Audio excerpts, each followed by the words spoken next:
Saya meneteskan air mata. Demi Allah, saya makin cinta dengan imam besar. Nih saya bocorin nih. Nih gara-gara saya sering ziarah ke imam besar. Saya sering ziarah ke imam besar. Saya ziarah karena cinta. Satu, karena beliau adalah cucunya Nabi Muhammad.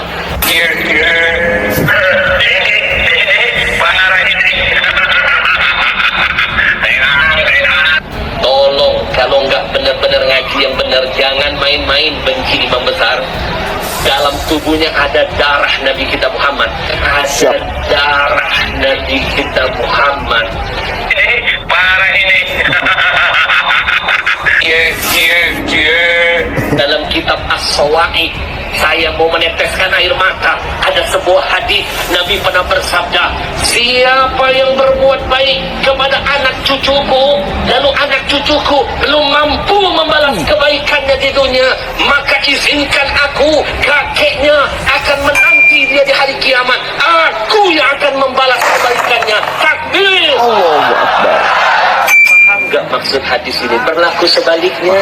Jangan main-main yang suka ngobah-ngorobah wajah-wajah Habib Rizik. Jangan main-main yang suka menghina Habib Rizik di medsos. Kalian menghina cucu Nabi, kalian menghina cucu Nabi. Parah ini. Sama menghina Rasul kakeknya. Betul? Kalau dihubungkan berlaku hadis sebaliknya. Siapa yang berbuat kejahatan dengan anak cucuku, lalu anak cucuku tidak sempat membalas semua kejahatannya di dunia, maka dengarkan aku, kakeknya akan membalas semua kejahatannya nanti pada hari kiamat. Kalau sudah Nabi yang marah begitu, kita mau cari pertolongan dari siapa? Lalu hadis yang selanjutnya dibawanya saya baca dalam kitab itu, Nabi yang menjamin Arba'atun, kata Nabi ada 4. Ana, saya musyafa'un lahum yaumal qiyamah. Ada 4 orang, saya pastikan, kata Nabi, 4 orang ini aku yang akan langsung memberikan syafaat kepada mereka. Ternyata 4 orang itu ranking pertama adalah al-mukrim li dzurriyyati. Kata Nabi, orang yang pandai memuliakan keturunanku. Lalu bagaimana nasib orang yang menghina para habaib, yang nggak ngakuin habaib, mimpi dapat syafaat dari kakeknya, mimpi.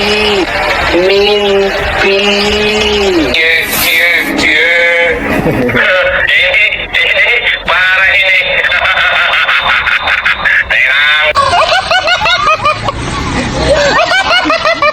Indonesia tanah air beta, pusaka abadi nan jaya. Ya ini meskipun urusan personal ya, ketahuan selingkuh karena udah menjadi konsumsi publik, akhirnya dia cerai dengan istri pertamanya, diceraikan lebih tepatnya karena ketahuan selingkuh. Cie. Dan satu lagi, terserah ente sebetulnya. Ketika ente mempunyai pemahaman seperti itu, monggo silahkan. Dan kita pun sama, akan memuliakan, akan menghormati, akan mencintai cucu Nabi. Dan itu berlaku bagi semua manusia, karena semua manusia ini adalah cucu Nabi, minimal cucu Nabi Adam. Iya dong. Memuliakan manusia, menghormati manusia, mencintai manusia itu bukan berlaku hanya kepada turunan Nabi Muhammad SAW, tetapi kita harus menjadi rahmat bagi seantero jagat raya, bukan hanya manusia bahkan. Jadi memang pada dasarnya kita dituntut untuk mencintai sesama manusia. Itu ya. Salah bila kemudian mencintai cucu Nabi tetapi tidak mencintai manusia yang lain yang bukan cucu Nabi, itu salah. Padahal umat Nabi apalagi, itu salah besar. Ya, itu salah besar. Artinya konsep cinta ini mesti kita berikan kepada setiap makhluk Allah. Ya, dituntut kita untuk mencintai, menghormati, memuliakan semua makhluk Allah. Siapa makhluk Allah? Ya kullu ma siwallah. Selain daripada Allah, kita harus menghormati, mencintai, memuliakan semuanya. termasuk di dalamnya cucu Nabi, ya. Nggak ada sedikit pun berkurang kepada yang bukan cucu Nabi. Harus kita muliakan, harus kita cintai, harus kita hormati. Meskipun sekalipun orang itu berdosa, cuma mungkin penghormatan, kecintaan kita, pemuliaan kita kepada manusia yang berbuat dosa itu berbeda caranya. Dengan cara ya kita menegurnya kalau berbuat salah, gitu dong. Jadi ya, konsep cinta ini mesti kita berikan kepada semuanya. Itu yang pertama. Kemudian yang kedua, ini menarik satu kali lagi, ketika mereka itu sering memframing urusan imam besar. Kok bisa-bisanya mereka menjadikan satu imam besar di kelompok mereka, bahkan klaimnya imam besar umat Islam. Siapa yang telah menobatkan dia sebagai imam besar? Ya, siapa? Sekelas Hadrotuze, Kiai Haji Hashim Asy'ari, saya kira nggak ngeklaim beliau sebagai imam besar umat Islam Indonesia, enggak. Ya meskipun faktanya Nahdlatul Ulama ya jamaahnya ratusan ribu sampai sekarang, tapi para jamaahnya, anggota Nahdliyin, pecinta-pecinta NU, enggak menjadikan Hadratus Syekh Kiai Haji Hashim Asy'ari sebagai imam besar. Apalagi diklaim seluruh umat Islam, enggak.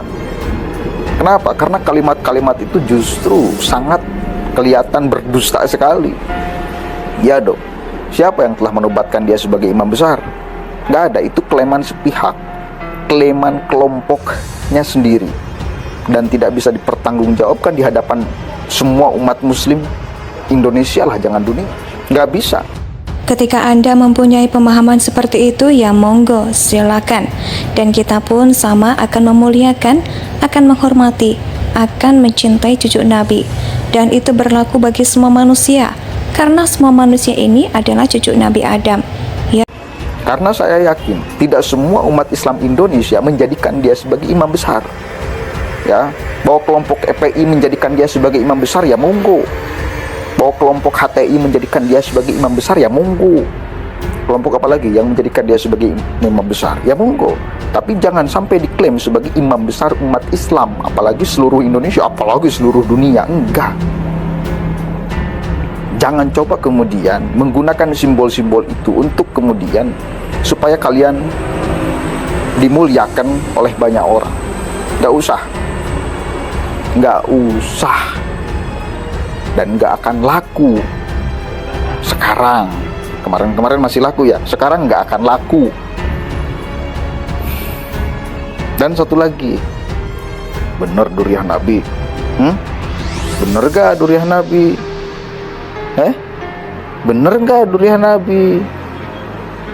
Bener gak durian Nabi? Jawab dulu tuh. Tesis Kiai Haji Imaduddin Utsman Al-Bantani, baru boleh klaim sebagai durian Nabi. Ya dong. Dan jangan lalu Anda memframing publik bila ada orang yang mengkritik Rizik Syihab, Bahar Smith, dan kawan-kawan sebagai pembenci cucu Nabi. Jangan. Nggak boleh. Kalaupun benar dia durian Nabi, lalu dikritik oleh banyak orang, bukan karena duriana, tetapi karena kelakuannya. Tapi karena kelakuannya, catat itu. Jadi janganlah naif seperti itu, jangan. Kan kalian juga suka mengkritik orang lain kan, bahkan menghina orang lain kan, mencaci maki orang lain yang berbeda dengan kalian kan. Iya dong, fair dong. Kalian boleh seperti itu, masa kita nggak boleh?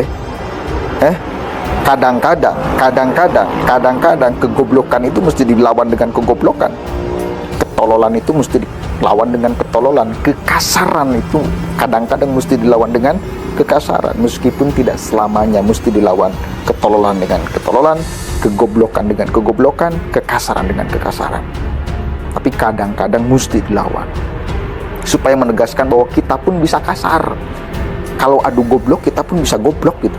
Kalau adu tolol, kita pun bisa lebih tolol. Paham gak kira-kira? Jadi yang bisa teriak-teriak di atas mimbar, ya, itu bukan hanya mereka, bukan. Semua manusia, semua penceramah juga punya potensi untuk bisa berucap seperti itu. Cuma layakkah bicarakan, ya, untuk memandu umat manusia? Layakkah? Apalagi yang muslim. Ya dong. Ya, mari umat Islam Indonesia sadar terhadap fakta ini. Dia bukan imam besar. Bukan imam besar umat Islam Indonesia, apalagi dunia, bukan. Ya dong, memuliakan manusia, menghormati manusia, mencintai manusia. Itu bukan berlaku hanya kepada turunan Nabi Muhammad SAW, tetapi kita harus menjadi rahmat bagi seantero jagat raya, bukan hanya manusia. Bahkan jadi memang pada dasarnya kita dituntut untuk mencintai sesama manusia. Itu ya salah bila kemudian mencintai cucu Nabi tetapi tidak mencintai manusia yang lain yang bukan cucu Nabi. Itu salah, padahal umat Nabi, apalagi itu salah besar. Itu salah besar, artinya konsep cinta ini mesti kita berikan kepada setiap makhluk Allah, ya, dituntut untuk mencintai, menghormati, memuliakan semua makhluk Allah. Imam besar umat FPI, ya, mangga. Umat Islam HTI, imam besarnya, sok, mangga. Selama kalian ngeklaim, ya, bahwa ada imam besar umat Islam Indonesia, apalagi imam besar dunia, umat Islam dunia, maka selama itu pula kita akan bersuara, karena kita sama sekali tidak terwakili oleh imam besar. Indonesia sejak dulu kala tetap dipuja-puja bangsa.